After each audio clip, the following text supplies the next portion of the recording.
Hello friends, आपका स्वागत है टारगेट एम्स जोधपुर चैनल में। आज हम पढ़ेंगे नोट शीट के जो प्रीवियस ईयर्स के जो पेपर आए हैं उनका सॉल्यूशन विथ रैशनल के साथ में। ठीक है, तो सबसे पहला ये 2023 वाला पेपर है 3 जून का। सबसे पहला क्वेश्चन है, a pregnant client come to the office for her first prenatal examination at 10 week, यानी कि उसकी अभी एक प्रेगनेंसी चल रही है। तो जीवन कितना हो गया, एक। हम एक पेपर्स पे इसको लिख भी सकते हैं ताकि ये याद रह जाए। तो आप ऐसे सॉल्यूशन कर सकते हैं। कितना हो गया है, जीवन हो गया अभी तक, क्योंकि वो दिखाने आई है। She has been pregnant twins before, तो जी फिर 2 कर देंगे। ठीक है, तो एक तो क्या हो गया, अभी प्री टर्म है। ठीक है, एक प्री टर्म हो गया और 2 उसके पहले वाली प्रेगनेंसी है, और वो 2 हो गए हैं। बच्चे कितने हो गए हैं, 2। ठीक है, अभी तक the first delivery produce a viable baby, तो वायबल बेबी यानी कि ट्रम एक और हो गई है। Term 39 week of week 3 year ago, अभी वो लाइव भी है तो लाइव एक हो गया। The second pregnancy produce a viable boy, जो क्या हो गया, प्री टर्म पे हो गया। तो प्री टर्म कितने हो गए, 2।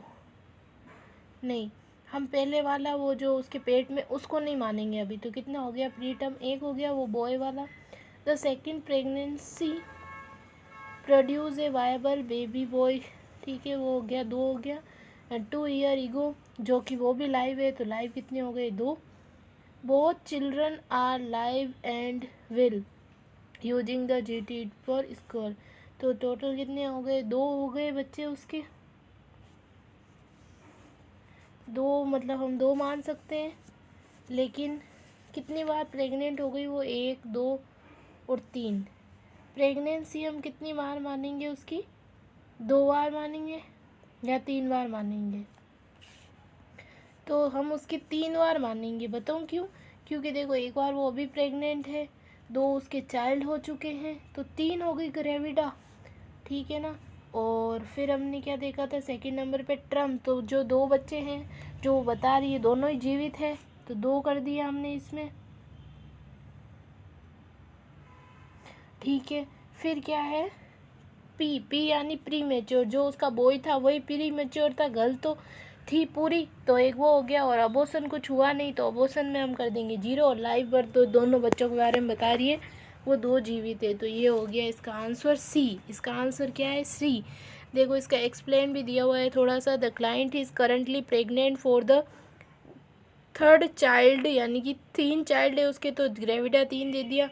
हर first pregnancy in end it term and 39 week, मतलब ट्रम एक उसकी हुई थी तो बराबर 1 हो गई।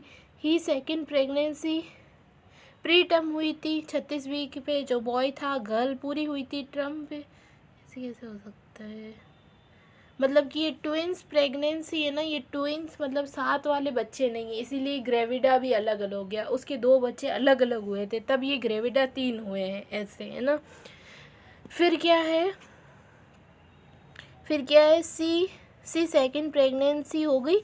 फिर है she is no history of abortion, उसको कोई भी अबॉर्शन की हिस्ट्री नहीं है, तब हमने 0 दे दिया। सी हैज़ 2 लाइव चिल्ड्रन, और उसके अभी कितने बच्चे हैं, तो 2 है। तो टोटल स्कोर कितना हो गया, जीटी पाल का 31102, है ना। अब सेकंड क्वेश्चन क्या है, a client is admit to the hospital for induction of labour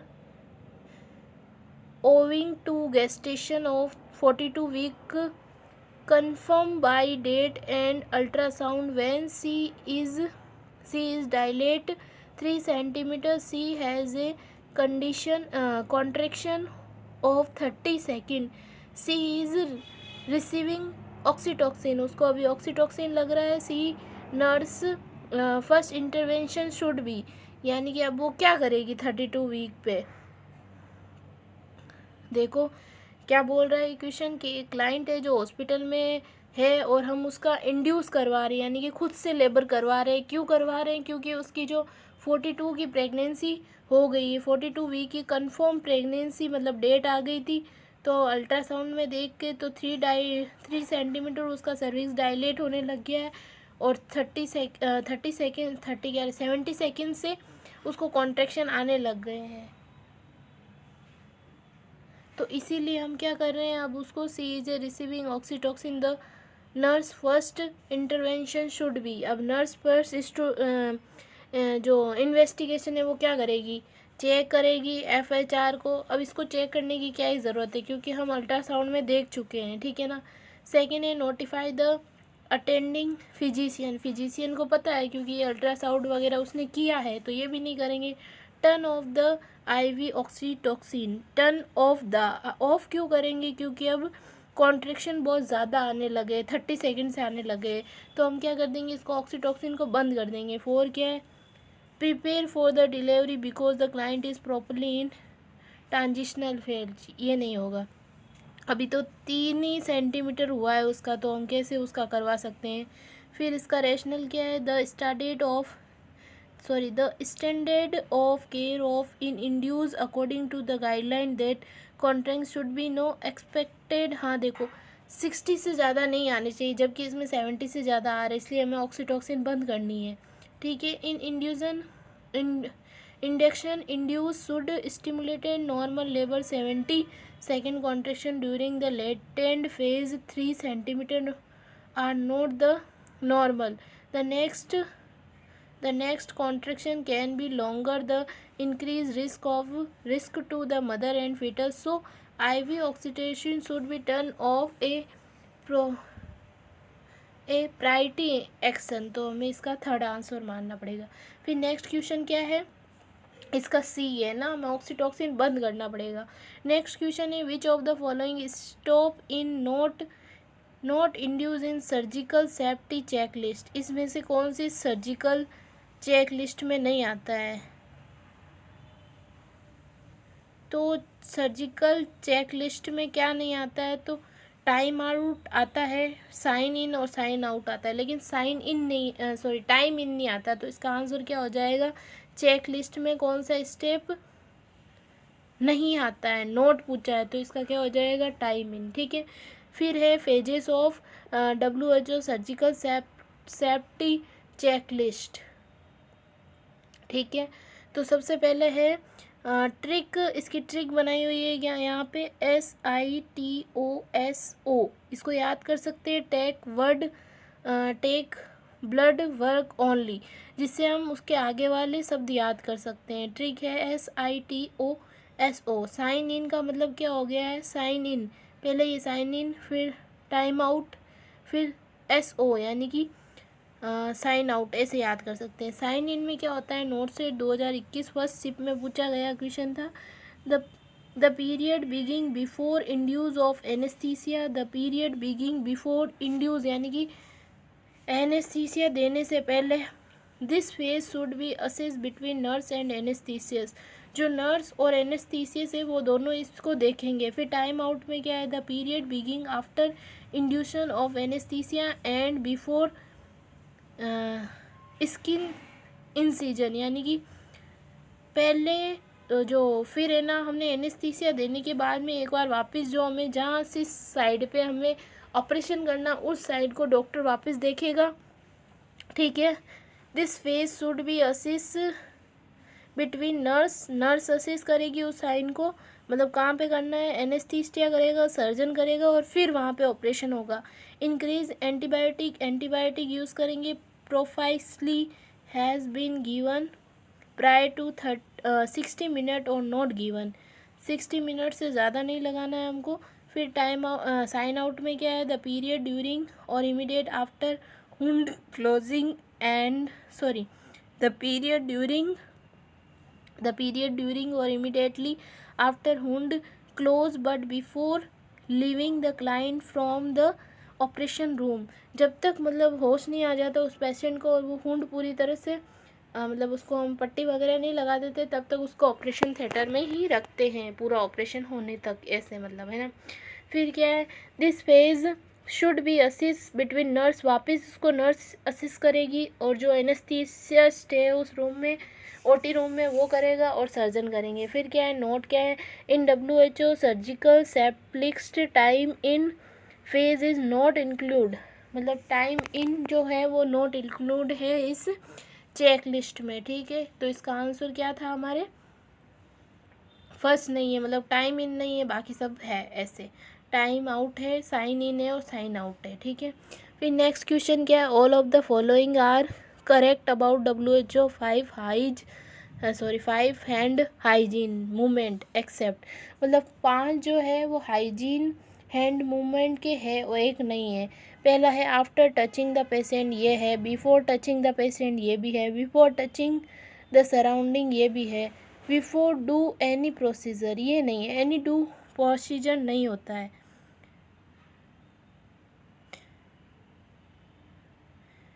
ये होता है, एनी प्रोसीजर करने के बाद हमें क्या करना पड़ता है, वहाँ की सराउंडिंग अपना हाथ धोना पड़ता है। देखो वापस एक बार देखो, एक्सेप्ट पूछा है तो पहला है आफ्टर टचिंग द पेशेंट, ये तो करते ही हैं। बिफोर टचिंग द पेशेंट, ठीक है, ये भी करते हैं। Before touching the patient surrounding,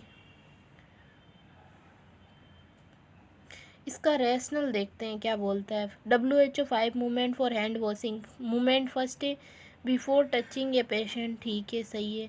before a clean septic procedure, कोई भी clean septic procedure. After a procedure और body fluid exposure risk. After touching a patient, after touching patient surrounding, हाँ ये बोल रहा है बिफोर टचिंग पेशेंट सराउंडिंग। ये यहाँ पे गलती हो रही थी, मेरे से भी हो रही थी। देखो मैं इसको राइट समझ रही थी, लेकिन ये बिफोर है, यहाँ आफ्टर सराउंडिंग, मतलब कि आफ्टर कोई प्रोसीजर करने के बाद, टचिंग के बाद। तो इसका आंसर क्या हो जाएगा, सी, क्योंकि इसमें क्या है रैशनल में after after after touching patient surrounding, इसमें क्या दिया हुआ है, बिफोर दिया हुआ। तो ये गलत हो गया है, बाकी सब क्या है, सही है।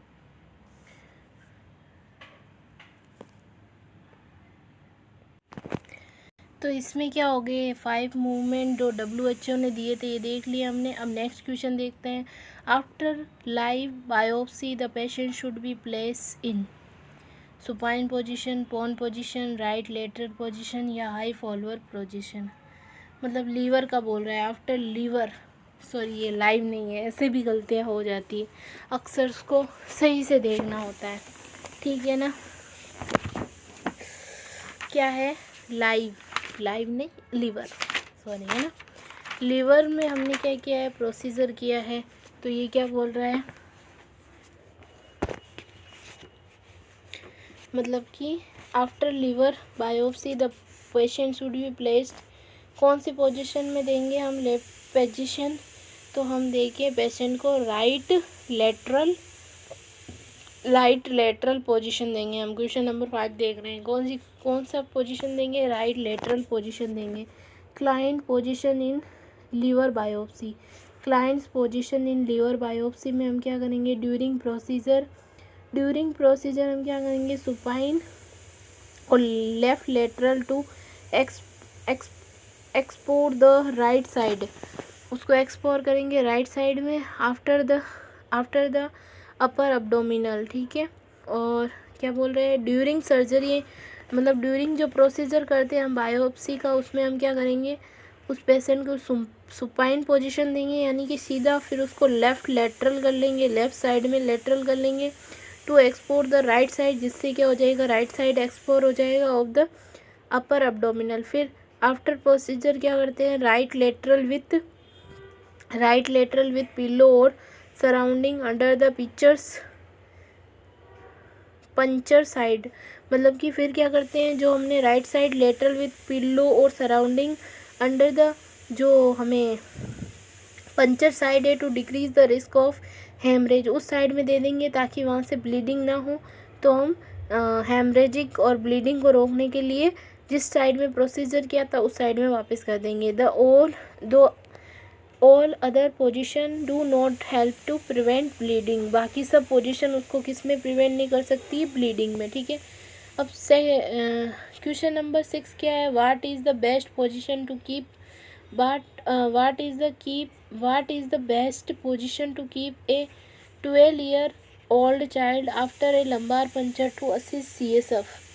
ये क्या बोल रहा है, what is the best position, कौन सी बेस्ट पोजीशन है टू कीप 12 ईयर की जो चाइल्ड है after lumbar puncture to assist CSF, पीछे उसके छेद किया है, मतलब कि लंबार पंचर से, ये सब असिस्ट करने के लिए। अब तो बेस्ट पोजीशन क्या है, सुपाइन फॉर फर्स्ट क्या है, semi Fowler so that the client can watch TV and be entertainment, तो ऐसा कुछ नहीं है।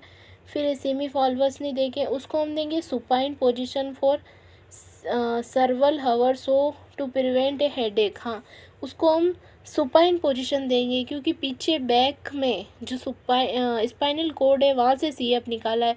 सुपाइन देंगे तो वो दब जाएगा और जिससे उसका सीएफ भी लीकेज नहीं होगा। फिर नेक्स्ट क्वेश्चन क्या है, on the her right to prevent leakage of, नहीं, राइट से कैसे हो जाएगा, तो ये गलत है। फिर prone for two hour to prevent vomiting aspiration, नहीं, पॉन नहीं देंगे, पॉन तो देनी ही नहीं है। इसका रैशनल क्या है, recommended position in lumbar puncture during procedure, क्या करते हैं, ड्यूरिंग प्रोसीजर हम उसको लेटरल रिकमेंडेड पोजीशन दे सकते हैं या सी सेप्ट पोजीशन, हर मतलब near head of the bed, first choice. फिर है सिटिंग पोजीशन इन दैट, फिर हम क्या कर सकते हैं, sitting position in that patient seat on the bed leading on cardiac table, fit support on the flat surface, हम उसको सिटिंग पोजीशन दे सकते हैं, लेटरल पोजीशन दे सकते हैं, सी पोजीशन दे सकते हैं ड्यूरिंग प्रोसीजर, क्योंकि हमें लंबार पंचर से सीएसएफ लेना है। फिर पोस्ट प्रोसीजर में हम क्या करेंगे, prevent post lumbar puncture headache by place the client to in prone position after 2 hour, 2 hour के लिए हम उसको सीधा सुलाएं, मतलब कि सुपाइन पोजीशन में सुलाएंगे, ठीक है। After that place the client in side lying or flat position for 2 to 3 hour. फिर उसके बाद में हम क्या करेंगे, पेशेंट को साइड लाइन देंगे, फ्लैट पोजीशन देंगे 2 से 3 आवर के लिए। देन आफ्टर हेड डाउन, फिर क्या है, the after hand end of the bed, फिर हम क्या करेंगे, after the head end of the bed should not be elevate, उसको हैंड जो है वो एलिवेट नहीं करेंगे, do not be elevate for 6 hour to prevent post lumbar puncture headache ना हो इस वजह से, ठीक है। फिर अब है क्वेश्चन नंबर 7। क्वेश्चन नंबर 7 क्या है, व्हेन टीचिंग ए मदर को हम टीचिंग दे रहे हैं for a 4 month old with diarrhoea, जो कि एक उसका बच्चा है जिसको 4 month से क्या हो रहा है, डायरिया हो रहा है। About the important of preventing dehydration, बच्चे को कैसे डिहाइड्रेशन से बचाना है। The nurse should inform to mother about the important of feeding her child, बच्चे को फीडिंग के बारे में बताना है। फूड जूस देंगे, छोटे बच्चे को कोई फूड जूस देता है तो ये तो गलत ही है पहला तो। सेकंड है डाइल्यूटेड कार्बोहाइड्रेट ड्रिंक्स, ये भी नहीं देंगे, छोटे बच्चे को नहीं देते हैं, 4 month का ही बच्चा है। और डी क्या बोल रहे हैं, regular formula mix with electrolyte solution, नहीं, बच्चे को ये भी नहीं दे सकते हम रेगुलर फार्मूला मिक्स करके 4 month के। तो सी क्या बोल रहा है, सोए बेस्ड लैक्टोज फ्री फार्मूला, हाँ, इस बच्चे को क्या है, मदर मिल्क से वो लैक्टेज की प्रॉब्लम है इस बच्चे में, तो हम उसको क्या करेंगे, लैक्टेज फ्री फार्मूला देंगे जिसमें लैक्टेज ना हो। मदर मिल्क में लैक्टेज होता है और इस प्रॉब्लम है इस बच्चे को लैक्टेज से। देखो इसका ये रैशनल दिया हुआ है, diluted fluid juice are not recommended for dehydration because they lead to aggravated the diarrhea. They are not act hypertonic properly. Dilute soft drink has a high carbohydrate content with aggravated the diarrhea. Soy-based lactase-free formula recommended stool output. The duration of diarrhea is most infants. Regular formula contain lactose which is increased diarrhea. तो हम ये increase diarrhoea कर देगा तो हम क्या करेंगे, lactose free उसको फार्मूला देंगे। इसका आंसर क्या हो गया है, सी। अब नेक्स्ट क्वेश्चन क्या है, Prior to administer of antibiotic, there is no need sensitive test. Which of the following antibiotic is not required sensitive test? क्यों हम मतलब एंटीबायोटिक देने से पहले हम क्यों नहीं करते हैं सेंसिटिव टेस्ट? क्योंकि किस में नहीं करते हैं, कौन सी मेडिसिन में? तो सबसे लास्ट वाली है एमिक्सोलिन, इसमें करते हैं। कैप्ट्रोजोन, इसमें भी करते हैं। मोरेफिनोम, इनमें करते हैं। लेकिन ये मेट्रिनोजोएल, इसमें नहीं करते हैं। तो आंसर क्या हो गया? ए, मेट्रोजोइन। ठीक है, इसका आंसर क्या है? ए, मेट्रोजोइन। फिर क्वेश्चन नंबर 9 क्या है? A client with A cervical spine fracture, किसी पेशेंट की सर्वाइकल फ्रैक्चर हो गई है। सर्वाइकल स्पाइन फ्रैक्चर हो गई है, जो कहाँ से फ्रैक्चर हुई है? C4 लेवल है just arrived in the emergency room, वो क्या है? इमरजेंसी रूम में आए। The primary nursing intervention would be, हम क्या करेंगे? प्राइमरी उसको क्या करेंगे? Airway assessment, the stabilisation, confirmation of spinal cord injury. इसने ही बोल दिया क्वेश्चन 3 में, तो हम क्या ही कंफर्म करेंगे। ठीक है, फिर सॉरी, फिर नेक्स्ट क्वेश्चन क्या है? Normalisation of the intravascular volume, ये भी नहीं है।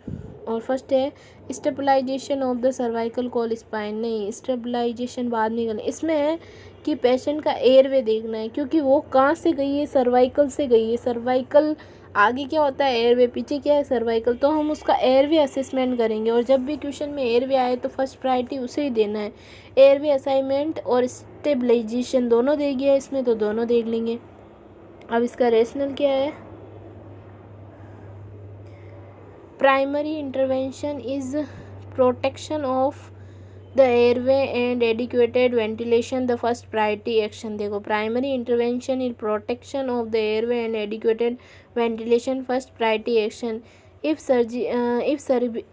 cervical spine injury is suspected, the airway should be maintained using the jaw thought method that also protect the cervical spine. All other intervention are secondary to adequate ventilation. अब next question क्या है? Question number 10, a client is being discharged with albuterol and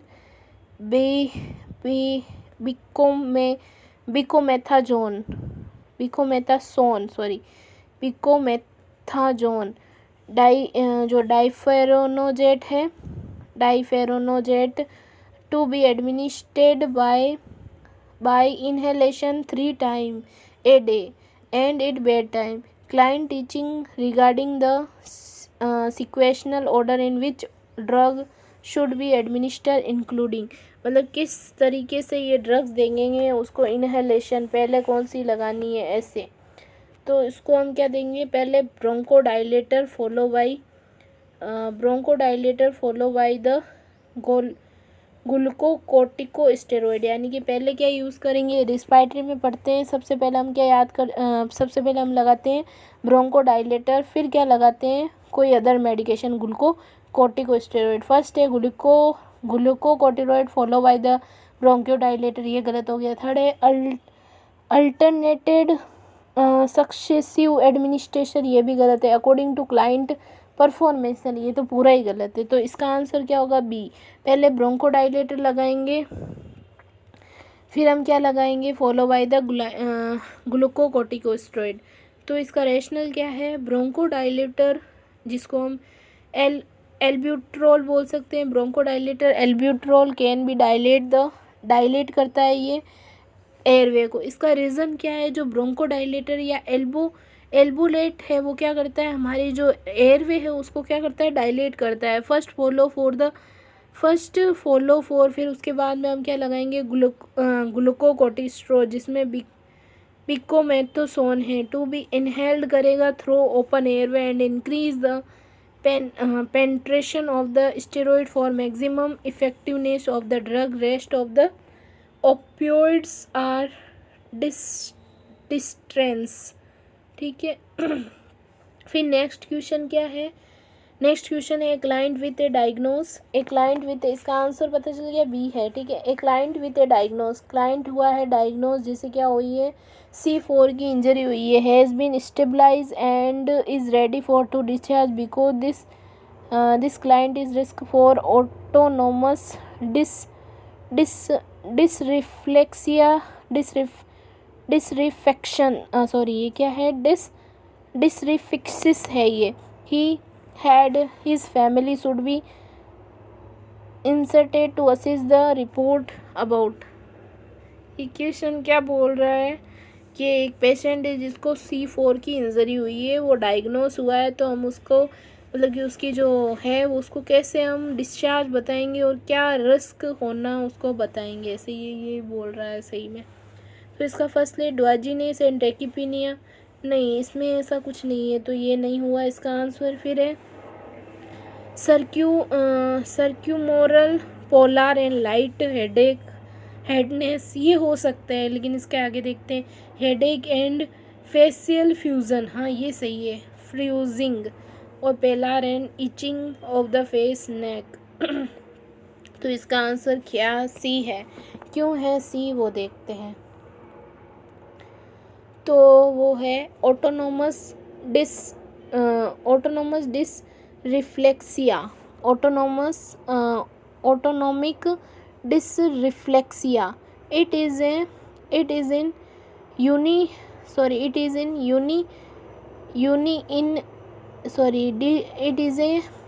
in unihiliated and excreted reflex of the autonomic nervous system to stimulation which result in vasoconstriction and elevate blood pressure। ये क्या होता है, ये vasoconstriction करवाता है और blood pressure को क्या करता है, इंक्रीज करता है। It is a neurogenic emergency and should be treated immediately to prevent hypertensive shock. Causes क्या है, इंजरी इट और अबाउ T6 लेवल, क्योंकि इसकी इंजरी क्या हुई है, T6 लेवल अबे हुई है, ऊपर हुई है। मोस्ट सीवियर कॉम्प्लिकेशन तो क्या हो सकता है, मैलिग्नेंट हाइपरटेंशन हो सकता है। फिर है ड्रग ऑफ चॉइस क्या है, for teaching hypertensive crisis is, क्या है, हाइपरटेंसिव क्राइसिस की ड्रग ऑफ चॉइस, तो सोडियम नाइट्रोप्यूसाइड, ठीक है। और क्या है, याद रखना इसको, ये दिल्ली एम्स में पूछा हुआ है, drug of choice for hyper crisis, तो सोडियम नाइट्रोप्यूसाइड, ठीक है। फिर एक क्लिनिकल फीचर इंक्लूडीज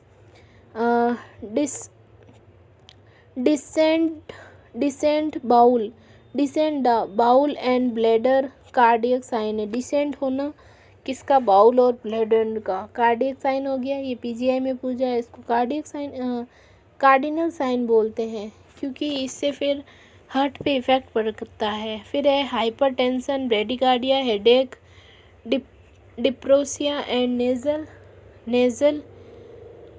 कंजक्शन। फिर 12वां क्वेश्चन क्या है, which of the following is in indication of phototherapy in a newborn with hyper bilirubinemia. ये बोल रहा है कि हाइपर बिलुब्रीमिया के लिए क्या इंडिकेशन है न्यूबॉर्न में फोटोथेरेपी के लिए, तो वो है क्या है, वो है बिलुब्रीम का लेवल 15 से ज़्यादा होना, क्योंकि है ना 15 mg से ज़्यादा होना, क्योंकि 22 तो बहुत ज़्यादा हो गया, इतना नहीं होता है, 12 कम हो गया, 20 भी बहुत ज़्यादा हो गया। तो फोटोथेरेपी हम कब देंगे, तो फोटोथेरेपी हम कब देंगे, जब 15 से ज़्यादा हो जाए बिलुब्रीम का लेवल। देखो in term newborn 15 mg per DL serum level ज़्यादा हो जाए, और in preterm newborn 5 mg per DL serum bilirubin level to prevent need for blood transfusion.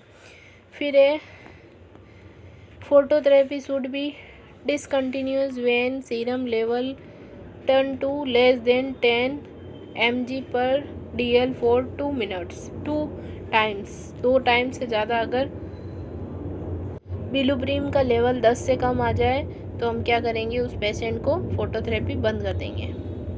फिर 13वां क्वेश्चन क्या है, a 35 week pregnant client is undergoing a non-stress test NST during the 20-minute examination.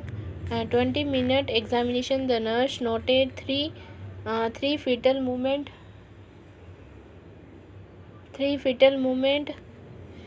accompanied by acceleration of the fetal heart rate each 15 beats per minute and lasting for 15 seconds. The nurse interpreted this test. तो ये क्या हो गया है, test कौन सा हो गया है, ये टेस्ट हो गया है रिएक्टिव, क्योंकि उसने रिएक्ट किया है। रिजल्ट और interpreted non stress test NST, ये यहाँ पे कुछ रैशनल दिया हुआ है, वो देखते हैं हम क्या है। presence of two or more fetal heart rate acceleration within 20-minute period. Each acceleration must increase the heart rate 15 beat per minute above the baseline rate and last for the least 15 seconds within the fetus is away 32-week gestation, or 10 beat per minute over 10 seconds when the fetal it below 30-week gestation. It indicates a healthy normal fetus. Non reactive test का मतलब क्या हो गया, favor than to adequate acceleration during a prolonged period which may be over on time, indicate fetal distress or abnormal result in which no acceleration noted in FSR. Also recommended. NST test can be performed after 32 weeks of gestation. During NST test, the client is placed in lateral or sideline position to avoid supine vena cava syndrome. तो इसका answer यही होगा, क्योंकि बच्चे ने react किया है, तो इसका आंसर क्या हो जाएगा, बी। ठीक है, अब क्वेश्चन नंबर 14 क्या है, विच ऑफ द फॉलोइंग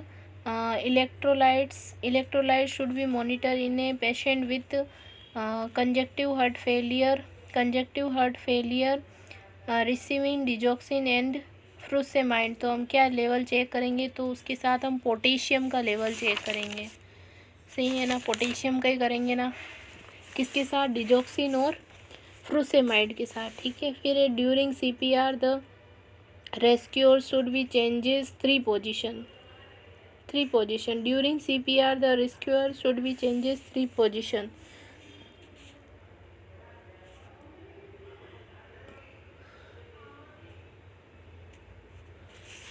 तो क्या करेंगे, एवरी 2 मिनट और 5 साइकिल फॉर CPR। हाँ ये सही है। हम क्या करेंगे, पहला दिया हुआ है इसमें एवरी 3 टाइम और आफ्टर 2 साइकिल, नहीं 2 साइकिल नहीं, इसमें 5 साइकिल वाला ढूंढो, क्योंकि 5 साइकिल देते हैं, तो इसमें बाकी सब तो 2 का है, तो वो सब गलत हो गए। बी वाला ही सही है, क्योंकि एवरी 2 मिनट से हम क्या करते हैं, 5 साइकिल उसको CPR देते हैं, तो इसका आंसर क्या हो जाएगा, बी। 16 क्या है, the client compression and ventilation ratio should be maintain in neonate resuscitation. तो हम क्या करते हैं, देखो इसमें हमें 30 सेकंड वाला ढूंढना है, क्योंकि 30 सेकंड देते हैं और सारे ऑप्शन में 90 20 45, तो ये वैसे ही गलत हो गया है। और फिर इसमें क्या है, 3:1 compression and ventilation every 30 second, तो ये फर्स्ट वाला इसका आंसर हो जाएगा। तो ये इसका क्या है आंसर। फिर क्या है, intramuscular injection in neonate should be given. जो इंट्रामस्कुलर इंजेक्शन होता है वो नियोनेट को हम कैसे देते हैं, तो वो हम देते हैं डोर्सल ग्यूटल मसल, नहीं ये गलत है, हम उसको देते हैं वास्टल लेटरल मसल। कैसे देते हैं, छोटा बच्चा है, न्योनेट है, अभी अभी उसका जन्म हुआ है, इंट्रामस्कुलर हमें इंजेक्शन देना है बच्चे को, तो हम कौन सी मसल्स पे देंगे, तो वो देंगे हम वाटसन लेटरल मसल्स पे। क्या देंगे, वेनस लेटरल मसल्स पे देंगे। इसका आंसर भी है, डोर्टल मसल नहीं है, गुलेट मैक्सिमम मसल्स नहीं है, तो इसका आंसर क्या हो जाएगा बी। फिर है what is the normal plasma osmotic pressure range in adult. Adult के अंदर नॉर्मल प्लाज्मा ऑस्मोटिक प्रेशर कितना होता है, ये बोल रहा है रेंज क्या होती है उसकी। तो उसकी रेंज होती है 280 से 290 MOS/ml पर लीटर, ऐसे मतलब कि 280 से 290 याद रखनी है हमको। तो इसका आंसर बी हो जाएगा, बाकी जो वैल्यू है वो गलत है, इसको याद ही करना पड़ेगा। फिर नेक्स्ट क्वेश्चन क्या है, which of the following clinical feature would not be seen in a client with dengue haemorrhagic fever. Dengue haemorrhagic fever except, यानी कि पहले नोट बोल दिया फिर एक्सेप्ट बोल दिया, यानी कि है, यही हुआ ना, है। तो उसमें होता है ल्यूकोसाइटोपिनिया। क्या होता है, ल्यूकोसाइटोपिनिया। फीवर आता है थैम्बोफिटोफीनिया नहीं होगा, लिम्फोफिटोफीनिया नहीं होगा, ठीक है। इसका आंसर क्या हो जाएगा, ल्यूकोसिटोसिस। क्या होगा, ल्यूकोसिटोसिस, यानी कि बी इसका आंसर है। फिर 20 नंबर क्वेश्चन क्या है, ए पीडियाट्रिक पेशेंट रिसीव कितना 500 ml वो DNS थ्रो कहाँ से कर रहा है, better infusion in 5 hour, calcium the correct food drop in per minute. तो अब इसको सॉल्यूशन कैसे करेंगे, इसका दिया हुआ है 500 ml क्या है वॉल्यूम है, फिर क्या है 5 टाइम क्या दिया हुआ है 5 आवर पर मिनट, मल्टीपल विथ 60 मिनट के साथ करेंगे, drop factor 60, micro drop, better set considered as micro drop set लगाएंगे हम, फॉर्मूला क्या लगाएंगे, वॉल्यूम इंटू ड्रॉप फैक्टर बटा टाइम। तो इसमें क्या हो जाएगा 500 में दिया हुआ है इंटू 60 करेंगे, 5 करेंगे क्योंकि मिनट में निकालना है, तो 60 5 आवर दिए हुए हैं, तो फिर इंटू 60 मोल कर देंगे, तो आंसर आ जाएगा 100 माइक्रो ड्रॉप मिनट। फिर नेक्स्ट क्वेश्चन क्या है, which of the following ECG finding seen in a patient with kidney failure with potassium level 6.3 mg per dl। तो इसका आंसर क्या हो जाएगा, उसके अंदर अगर पोटेशियम बहुत ज़्यादा दे रहे हम, नहीं पोटेशियम का लेवल बहुत ज़्यादा ECG के अंदर किडनी फेलियर है, तो पीक्ड टी वेव हो जाएगी। क्या हो जाएगी, पीक टी वेव, ठीक है। इसका रेशनल क्या है, ECG change in hyperkalaemia tall peak T wave, flatter V wave, prolong TR intervention, wide QR complex change, ECG change in hypokalaemia peak P wave, और prominent U wave, T wave, inversion और slow ST depression. तो अब है 22 question जो हम next video में देखेंगे। इसका पता चल गया पीक वेव टी क्यों आई है, पोटेशियम की वजह से आई है। जब पोटेशियम बहुत ज़्यादा होता है तो क्या हो जाता है, टेल हो जाती है, यानी कि लंबी हो जाती है कौन, टी वेव, इस वजह से। और पी क्या हो जाती है, प्रोलॉन्गेस्ट हो जाती है, और PR इंटरवल वाइड कॉम्प्लेक्स हो जाता है। चलो देख लेते हैं 22वां क्वेश्चन क्या बोल रहा है, in 8-year-old child come to the physician office complaining of sweating and pain in the knee. His mother said the sweating occurring for no reason and it keeps getting worse. The initial diagnosis in lymph disease when taking to the mother had child question related to which of the following would be important to induce in the initial history। तो इसका answer क्या हो जाएगा,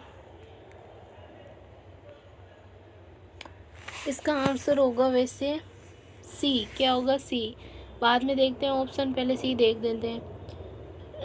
races covering the palmar of the hand and sole of the feet मतलब क्या हो गया, lymph disease का मतलब होता है Lyme's LME Lyme's disease in a tick borne illness, इसको बोलते हैं tick borne illness, cause by the bacterium Borrelia burgdorferi. It is transmitted to humans through the bite of infection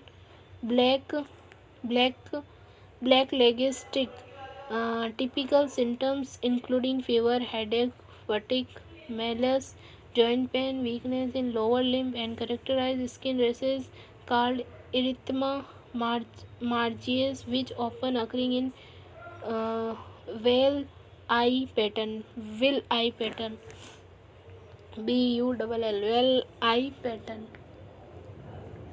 ठीक है, इसका आंसर सी गैस होगा. पता चला क्योंकि उसको ये लिम्स डिजीज़ हुई है, जिस वजह से उसके क्या अब रेसेज आ गए हैं, रेसेज कवरिंग द लिम्प, और हैंड एंड सोल पे भी उसके लिम्प आते हैं इस डिजीज़ में. ये लिम्स डिजीज़ याद रखनी है. इसका पहला क्या है, decrease urine output and flank pain, ये नहीं होगा. फिर सेकंड है fever of 130 Fahrenheit occurring over the list, ये भी नहीं होगा.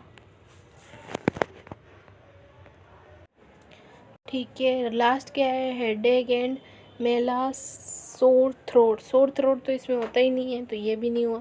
फिर नेक्स्ट क्वेश्चन क्या है, 23 क्वेश्चन नंबर, इसमें है will doing Weber test by turning fork assessment the checking for vibration seen. Which of the following frequently turning frog is commonly used for scanning of hearing impairment. तो इसका answer क्या हो जाएगा, 23. यानी कि कब चेक करते हैं, तो 512 हर्ट्ज HZ. ठीक है, इसकी क्या है, ट्यूनिंग फॉग का मतलब क्या हो गया, it is a mental instrument. इसको क्या बोलते हैं, it is a mental instrument consist of a stem handle and to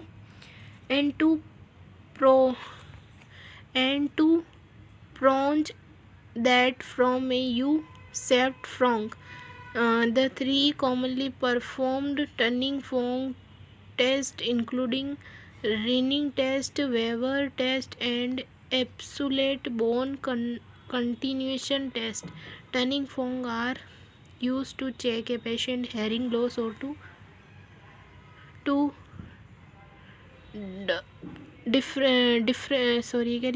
differentiate between conductive and sensory hearing loss. इसके लिए यूज़ करते हैं. ठीक है, 24 नंबर क्वेश्चन क्या है, इसका आंसर मैंने बता दिया ना, एक सेकेंड.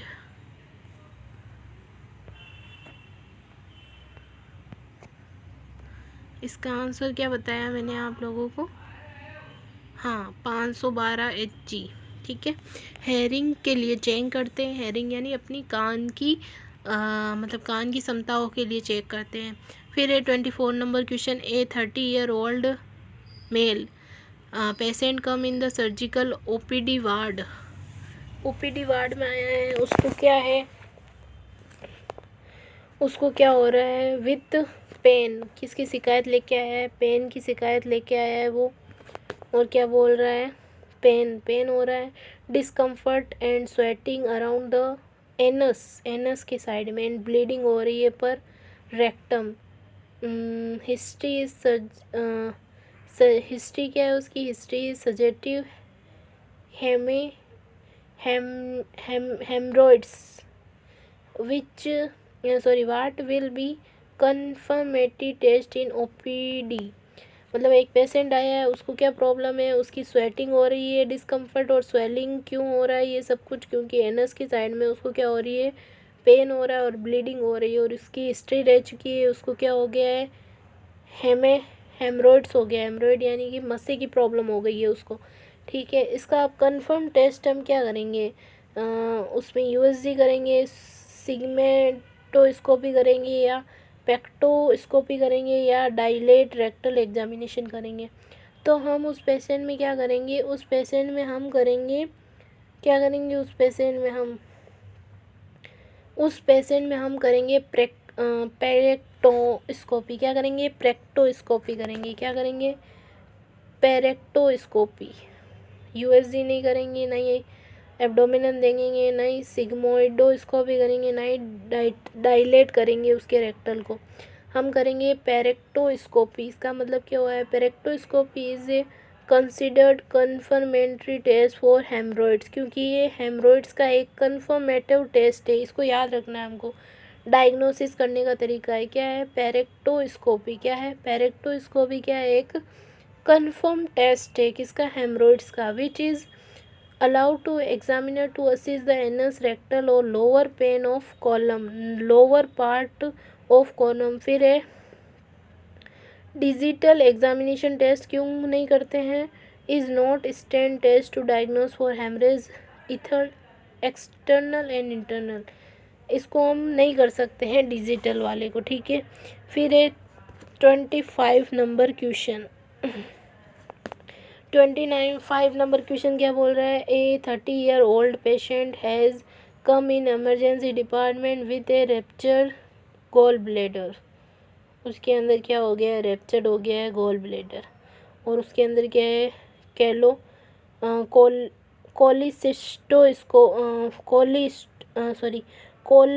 कोलिस्टोमी है उसके अंदर, मतलब कि लिट है ये। Has done. The patient is discharged with follow-up instruction after 2-3 weeks. The patient come for follow-up surgical OTP with complaint of pain, abdominal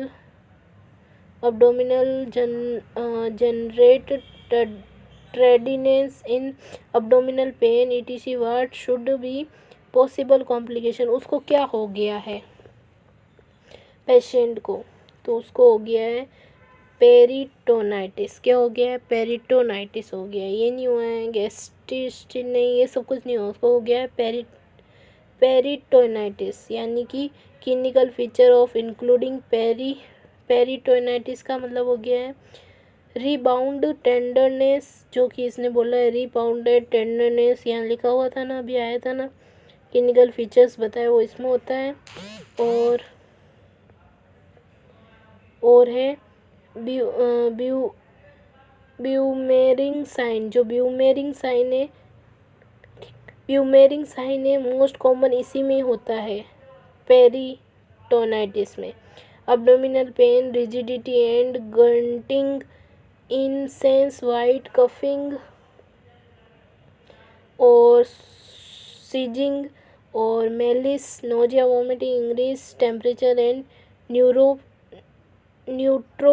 न्यूट्रोफिस, ये सब कुछ इसमें ही होता है। इसीलिए ये इसका आंसर हो गया पेरिटोनाइटिस, क्योंकि इसमें जो क्लिनिकल फीचर्स दिए हुए थे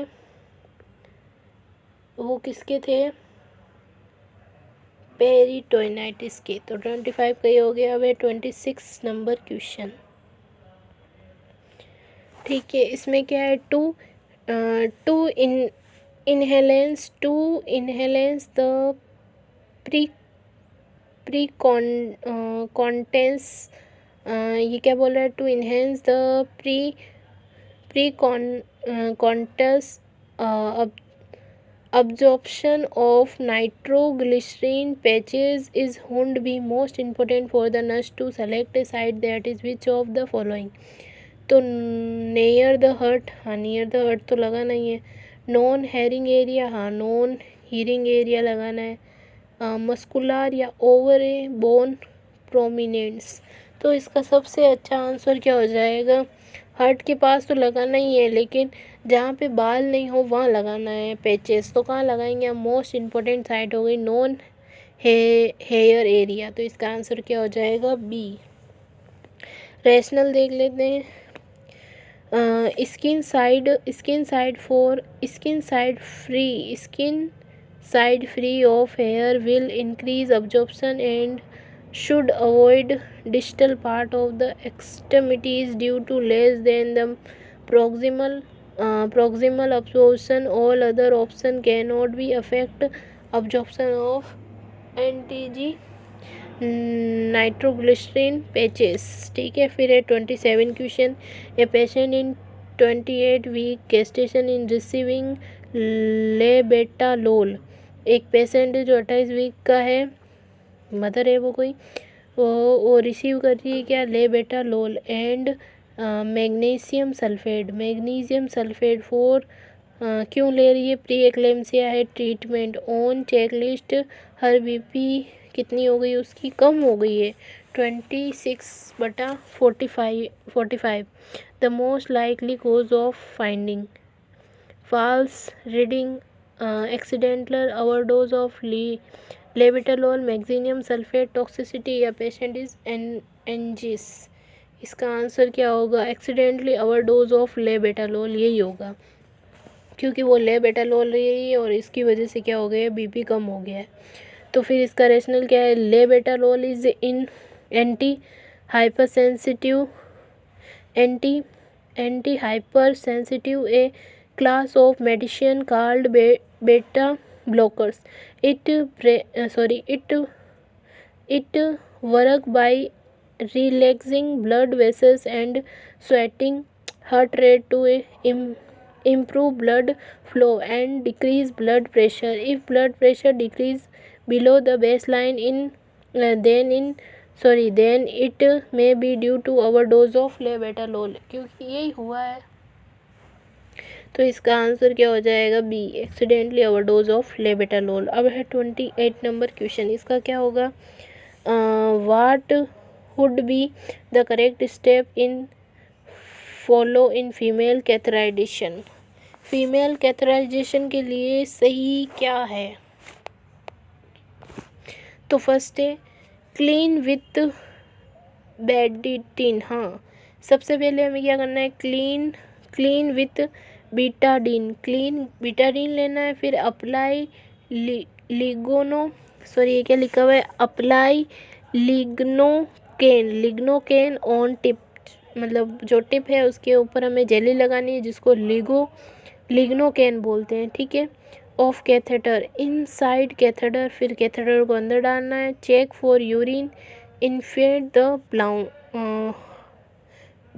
ब्लाउन या बैल्यून, एनफ्लून करना है फिर बैल्यून को। क्या है ये सही है, हाँ सही है, बताऊँ क्यों, क्योंकि पहले बीटाडीन लगाते हैं, फिर जो है वो कैथेटर उसके ऊपर जेली लगाते हैं उसकी टिप के ऊपर, फिर उसको इंसर्ट करते हैं और फिर इंसर्ट करने के बाद देखते हैं यूरिन आया नहीं आया और फिर उसमें बैल्यून लगाते हैं। तो ये सही है पहला आंसर। फिर नेक्स्ट ऑप्शन भी देख लेते हैं, अपनाइन lubrication on tip catheter clean the bedding inside, ये गलत हो गया। चेक यूरिन गलत है। लास्ट में इन्फ्लेट करना है, ये लास्ट वाला भी सेम ही आंसर है। देखो बस ये ना यूरिन पहले लिख दिया इसने, इंसर्टेड कैथेटर, तो अगर यूरिन पहले देख रहा है तो बाद में इंसर्टेड कैथेटर कैसे लगा रहा है, तो ये डी भी गलत हो गया। सारे ऑप्शन गलत है, पहला सही है। पहले हम क्लीन करेंगे उसको बीटाडीन से, फिर उसके ऊपर हम ये लिग्नोकेन की टिप पे लगाएंगे और फिर उसको इंसर्ट करेंगे कैथेटर को, और फिर क्लीन यूरिन देखेंगे और फिर वो बैल्यून इन्फ्लेट करेंगे अंदर, ठीक है। फिर 29 number question, up to which age highest of children in measured in living down posture. क्या बोल रहा है, अप टू विच एज, कौन सी एज है जिसमें highest of the client is मेरिजियन में, क्या बोल रहा है, measure in living down posture, जिसमें लिविंग डाउन पोस्चर होता है तो वो होती है 24 मंथ, यानी कि 2 साल। 24 मंथ यानी कि 2 साल। 4 children less than 24 month old और for height less than 35 centimetre, length should be measure in lying down position by infantometer. अच्छा, ये पोजीशन के बारे में बता रहा था, मतलब कैसे चेक करते हैं। Up to which age height कब चेक करते हैं, चिल्ड्रन की लिविंग डाउन पोस्चर, यानी कि उसको सुला कर, लिविंग डाउन पोस्चर उसको सुला कर कब चेक करते हैं, तो सुला कर लास्ट हम 2 साल तक चेक कर सकते हैं। फिर तो बच्चा खड़ा हो जाता है तो हम फिर उसको खड़े करके ही उसकी हाइट चेक करते हैं। 4 चिल्ड्रन मोर देन, अगर 24 वीक का हो जाए तो height should be check in measure in standing position by stadiometer. किसके करते हैं? स्टेंडोमीटर से करते हैं। अगर छोटा बच्चा होता है तो इन्फेंडोमीटर से करते हैं। ठीक है, फिर है बेसल इंसुलिन। ये कुछ इंसुलिन के बारे में दिया हुआ है। पहले हम इसका इक्वेशन देख लेते हैं।